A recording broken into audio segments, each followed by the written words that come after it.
नमस्कार मित्रांनो, तुमचं आपल्या चॅनलमध्ये स्वागत आहे। आज आपण GNM थर्ड इयरमधले रिसर्च मॅनेजमेंटमधले इम्पॉर्टंट प्रिव्हियस इयरचे प्रश्न पाहणार आहोत। त्याचे लॉंग आन्सर आणले आहेत। एका विद्यार्थ्याची कमेंट होती की रिसर्च मॅनेजमेंटवर त्यांना व्हिडिओ पाहिजे होता, त्याच्यासाठी व्हिडिओ आहे। तर व्हिडिओ हा शेवटपर्यंत बघा। आपण आज 2 प्रश्न पाहणार आहोत प्रिव्हियस पेपरमधले, आणि बऱ्याच प्रिव्हियस पेपरमधले हे प्रश्न विचारले गेलेले आहेत। आणि तुम्हाला जर प्रिव्हियस पेपर पाहिजे असेल तर इंस्टाग्रामवर मी रिसर्च मॅनेजमेंट 2020मध्ये जेव्हा एक्झाम झाली होती तेव्हाचा तो पेपर टाकलेला आहे। चला तर आपण बघूया। संशोधन हा बऱ्याच वेळा विचारला गेलेला आहे। तर आपण आज संशोधनाची व्याख्या पाहणार आहोत, संशोधनाचे वैशिष्ट्ये पाहणार आहोत, उद्दिष्टे पाहणार आहोत, वैशिष्ट्ये आणि पायऱ्या पाहणार आहोत। खूप इम्पॉर्टंट आहेत हे टॉपिक। तर आपण त्याची प्रस्तावना पाहूया। मानवाच्या ज्ञानात सतत भर पडत असते। नवीन तथ्याचा शोध घेणे, समस्याचे निराकरण करणे आणि विद्यमान ज्ञानाची पडताळणी करणे यासाठी संशोधनाची आवश्यकता असते। नर्सिंग क्षेत्रात संशोधनामुळे रुग्णसेवेची गुणवत्ता सुधारण्यास मदत होते। तर संशोधन म्हणजे काय? मानवाच्या ज्ञानात सतत भर पडत असते। नवीन काही ना काही मानव हा शिकतच राहतो। कोणती जर समस्या आली तर तो त्या समस्याचे निराकरण करतो, ज्ञानाची पडताळणी करतो, त्या संशोधनाची त्याला कशाच का आवश्यक आहे हे त्याला तो समजून घेतो। नर्सिंग क्षेत्रामध्ये संशोधनाचे तर खूपच महत्त्व आहे। त्याची गुणवत्ता सुधारण्यासाठी संशोधन हा केला जातो। तर आपण संशोधनाची व्याख्या पाहणार आहोत। तर संशोधनाची व्याख्या काय आहे? नवीन ज्ञान प्राप्त करण्यासाठी शास्त्रीय पद्धतीने केलेली प्रक्रिया म्हणजे संशोधन होय। तर खूप सोपी व्याख्या आहे, व्याख्या पण विचारल्या जातात। नवीन ज्ञान प्राप्त करण्यासाठी शास्त्रीय पद्धतीने केलेली प्रक्रिया म्हणजे संशोधन होय। समजलं ना व्याख्या? आता आपण संशोधनाचे वैशिष्ट्य पाहूया।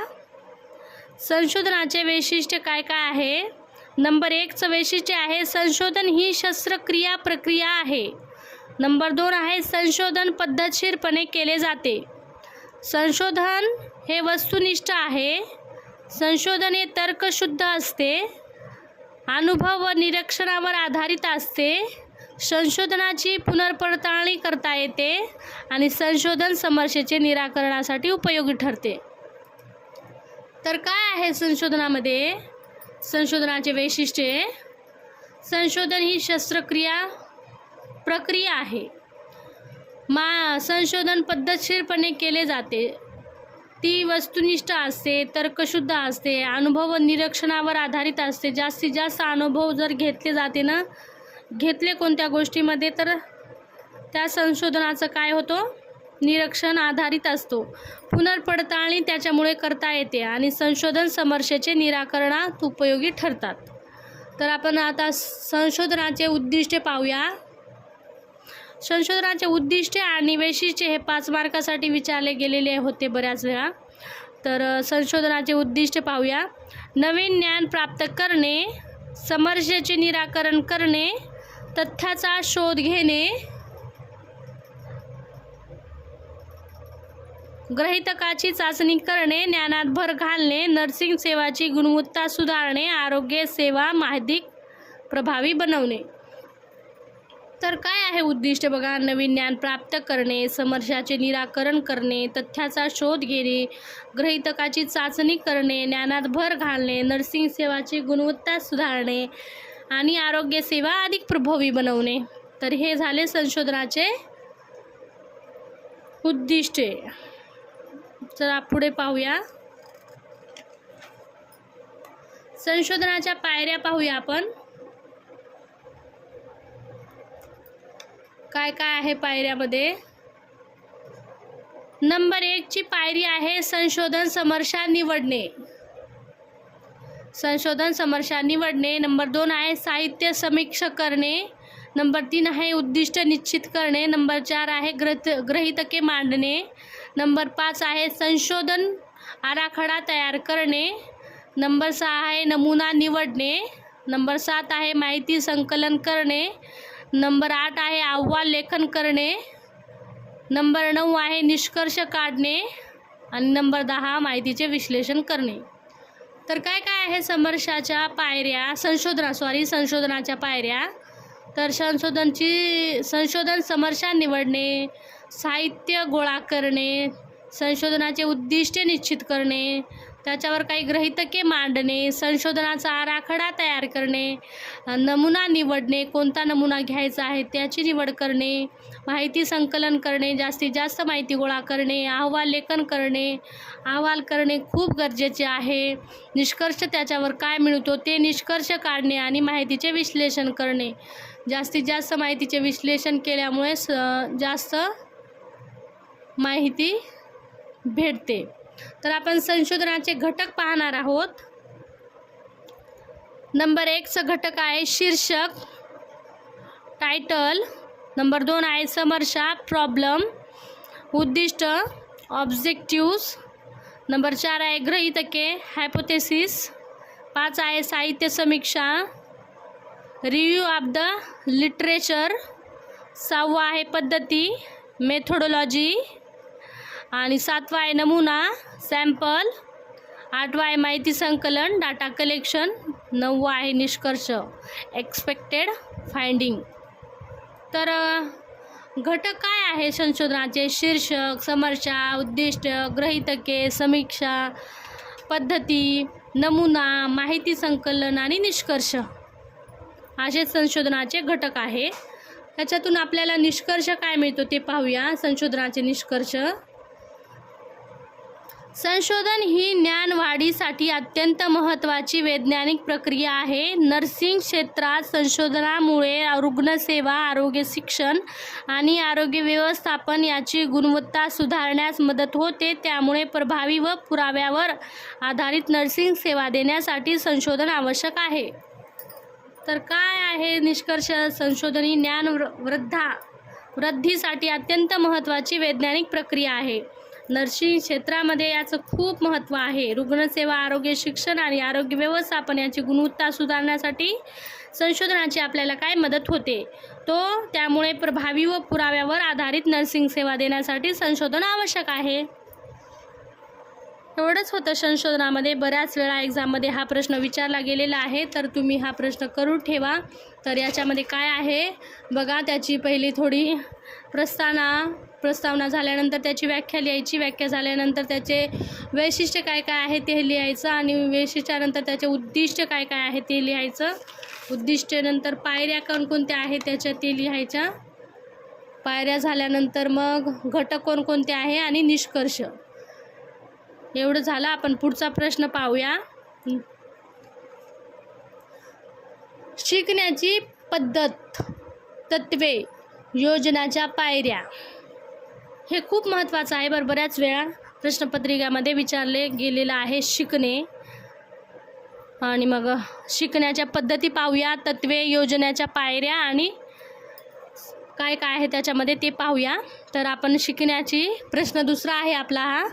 तर प्रस्तावना पाहूया. त्याच्यामध्ये शिकणे ही एक सतत चालणारी प्रक्रिया आहे. ज्ञान, कौशल्य आणि वर्तनामध्ये बदल घडवून आणण्यासाठी विविध शिकण्याची पद्धत वापरल्या जातात. शिकणे ही काय सतत चालणारी प्रक्रिया आहे. ज्ञान, कौशल्य आणि वर्तनामध्ये बदल घडवून आणण्यासाठी विविध लोक काही ना काही शिकतच असतात आणि शिकण्याच्या पद्धती काय काय असतात ते वापरल्या जातात. त्याच्यामुळे आपण आता शिकण्याच्या पद्धती पाहूया. काय आहे? निरीक्षण पद्धती, प्रात्यक्षिक पद्धत, व्याख्यान पद्धत, चर्चा पद्धत, प्रकल्प पद्धत आणि अनुभव आधारित शिक्षण. मित्रांनो, हे जर थोडं अवघड वाटत असेल ना तुम्हाला भाषा, तर तुमच्यासाठी मी सोपं पण करून आणले आहे इकडं. तर हे पद्धत जर लक्षात राहिली नाही तर तुम्ही हे पण लक्षात ठेवू शकता. तर काय आहे? पाहून शिकणे. नंबर 1 शिकण्याची पद्धतमध्ये पाहून शिकणे. नंबर 2 आहे नक्कल करून शिकणे. 3 आहे चुका करत शिकणे, विचार करून शिकणे. 5 आहे सवय लावून शिकणे. हे जर लक्षात राहतं तर हे ठेवा, नाही तर हे ठेवा. दोन्हीमधील तुम्ही कोणतं तरी एक ठेवू शकता. आणि आपण शिकण्याची तत्वे पाहणार आहोत.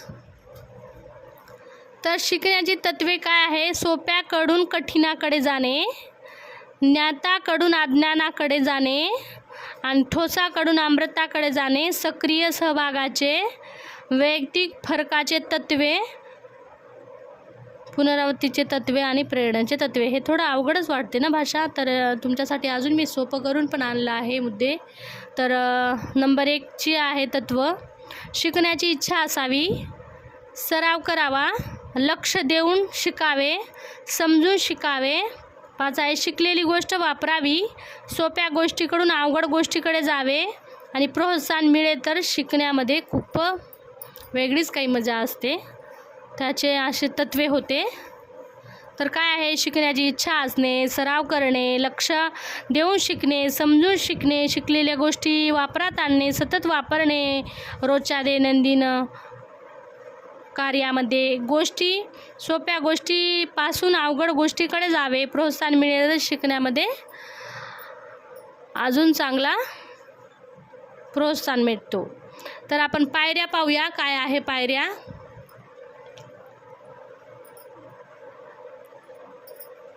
शिकण्याच्या पायऱ्यामध्ये गृहपाठ देणे, मूल्यमापन करणे, विषयाचे सादरीकरण करणे, अध्यापन साहित्य तयार करणे, अध्यापन पद्धती निवडणे आणि विद्यार्थ्याचे पूर्वज्ञान जपून घेणे. तर हे बघा पायऱ्या. पायऱ्या जर हे म्हणजे हे शब्द थोडे डिफिकल्ट वाटत असेल ना, तर तुम्ही हे पण लक्षात ठेवू शकता. गरज वाटणे, नंबर 2 आहे लक्ष देणे, समजून घेणे, नंबर 4 सराव करणे, नंबर 5 लक्षात ठेवणे आणि 6 आहे वापरणे. अशा होत्या पायऱ्या शिकण्याच्या. आणि विषय निवड करणे, उद्दिष्ट निश्चित करणे, हे पण पायऱ्याच आहे. 8 पायऱ्या. आणि शिकण्याचे वैशिष्ट्य पाहणार आहोत. शिकण्याचे वैशिष्ट्य काय काय आहे? सतत प्रक्रिया, वर्तनात बदल, अजून अनुभवाधारित, उद्देशपूर्ण, पूर्व वयोगटात, सर्व वयोगटात घडते, ज्ञान व कौशल्य वाढते, वैयक्तिक व सामाजिक प्रक्रिया. तर काय आहे शिकण्याच्या वैशिष्ट्यामध्ये? सतत प्रक्रिया, वर्तनात बदल होणे, अनुभवा आधारित, काही लोक शिकतात जास्त, त्याचं काहीतरी उद्देश पूर्ण होतो शिकल्यामुळे, सर्व वयोगटासाठी चांगल्या प्रकारे हे घडतं, कारण की जेवढे बी लोक शिकतात ना त्यांच्यासाठी शिकणे हा खूप महत्त्वाचा भाग आहे. ज्ञान व कौशल्य याच्यामुळे वाढतो, वैयक्तिक व सामाजिक प्रक्रिया सतत घडत असते.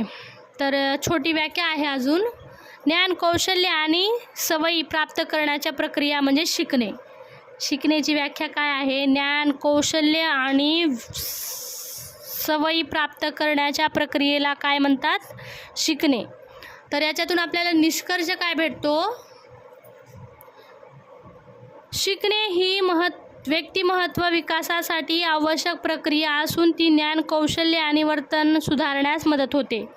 तर शिकणे ही व्यक्तिमत्व विकासासाठी आवश्यक प्रक्रिया असून ती ज्ञान, कौशल्य आणि वर्तन सुधारण्यास मदत होते. तर आपण काय काय पाहिलं ते पाहूया. शिकण्यामध्ये शिकण्याच्या पद्धती पाहिल्या आपण. 6 पद्धती आहेत. शिकण्याचे तत्वे पाहिले आपण.